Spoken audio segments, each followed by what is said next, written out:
দয়া যে মহৎ গুণ। ওরে ভাই সব, আমি গাধা হলেও আমার বুকের ভেতরে এমন এক জিনিস আছে, যেটা তোমাদের অনেকেই খেয়াল করো না। সেটা হলো দয়া। ছোটবেলা থেকেই আমি দেখেছি, যখন আমি খেতে পেতাম না, তখন এক বৃদ্ধ রাখাল আমার মাথায় হাত বুলিয়ে বলতো, গাধা, খেতে না পেলেও কখনো কাউকে কষ্ট দিস না। দয়া করিস, তাহলেই তোর মন শান্তি পাবে। তখন থেকে আমি শিখেছি, পেট খালি থাকলেও যদি দেখি অন্য কেউ আমার খাবার চাইছে, আমি ভাগ করে দিই। আহারে, যখন অন্য কেউ আমার দেওয়া জিনিস খেয়ে তৃপ্ত হয়, তখন আমার বুক ভরে যায় আনন্দে। কিন্তু হায়, দুনিয়া আমাকে বোঝে না। সবাই ভাবে আমি বোকা, দয়া করে ক্ষতিগ্রস্ত হই। অথচ আসল বোকামি কি জানো? দয়া না করে, নিজের বুক পাথর বানিয়ে রাখা। তাই বলছি ভাই, দয়া করা মানে মনের রাজা হওয়া। গাধা ভাই, তোমার কথা শুনে আমার বুক কেমন কেঁপে উঠল। আমি তো শিয়াল, আমার নাম শুনলেই সবাই ভাবে আমি চালাক, ধূর্ত, শুধু ফাঁকি দিই। কিন্তু সত্যি বলছি, আমার ভেতরে এমন এক দিক আছে যেটা কেউ দেখে না। একদিন কি হলো জানো? এক ছোট্ট পাখি বাসা থেকে পড়ে গিয়েছিল।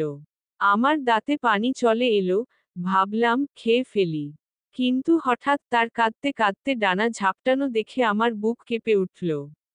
আমি চুপচাপ তাকে তুলে নিয়ে গিয়ে আবার বাসায় রাখলাম। তখন মনে হলো, আহা শিয়াল, তুই আজ দুষ্টু না, তুই আজ আসল হিরো।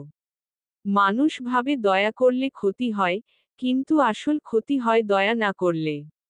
দয়া যে আনন্দ দেয়, সেই আনন্দ শেয়ালির হাসিতেও নেই, মাংসের স্বাদেও নেই। বুঝলে? তাই আমি বলি, দয়া হচ্ছে আসল বুদ্ধির নাম। গর্জন। আমি বনের রাজা বাঘ। সবাই ভাবে আমি শুধু হিংস্র, রক্তের পিপাসু। কিন্তু আমার বুকের ভেতরে এক সাগর দয়া আছে, যা কেউ বিশ্বাসই করে না। আমি স্বীকার করছি, আমি স্বীকার করি। কিন্তু একদিন কি হলো জানো? এক মা হরিণ দৌড়াচ্ছে, পেছনে ছোট্ট বাচ্চা। আমি ঝাঁপ দিতে যাচ্ছিলাম, কিন্তু বাচ্চার কান্নার শব্দ আমার বুক ভেদ করে ঢুকে গেল। আমি থেমে গেলাম। তখন মনে হলো, রাজা হওয়া দাঁতের জোরে না, মনের দয়ার জোরে। যেদিন আমি দয়া দেখাই, সেদিন আমি সবচেয়ে শক্তিশালী মনে করি নিজেকে। কারণ দয়া করতে সাহস লাগে, দয়া করতে লাগে বড় হৃদয়। হিংস্রতা তো সবার পক্ষে সম্ভব, কিন্তু দয়া করতে পারে কেবল আসল বীরেরা। আহা ভাই সব, তোমাদের কথা শুনে আমার চোখে জল চলে এলো। আমি ছাগল, আমার জীবনও খুব সহজ না। আমাকে সবাই খাওয়ার জন্য পুষে রাখে। কিন্তু আমি কি করি জানো?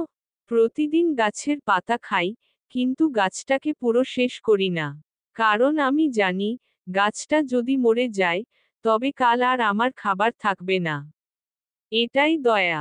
দয়া শুধু মানুষের প্রতি না, পশুর প্রতি না, দয়া করতে হয় প্রকৃতির প্রতিও। গাছ, জল, বাতাস, এদের বাঁচিয়েই আমরা বাঁচি। তোমরা যদি দয়া না করো, তাহলে জঙ্গল থাকবে না, নদী শুকিয়ে যাবে, আকাশ অন্ধকার হবে। তখন বাঘের গর্জনও শোনাবে ফাঁকা ফাঁকা, শিয়ালের বুদ্ধিও হবে ব্যর্থ, গাধার দয়া তখন আর কারো কাছে পৌঁছাবে না। তাই দয়া মানেই জীবন। দয়া করলে ছোট হয় না কেউ, বরং বড় হয় হৃদয়। দয়া যে মহৎ গুণ, এ গুণ থাকলে দুনিয়া আলোকিত হয়।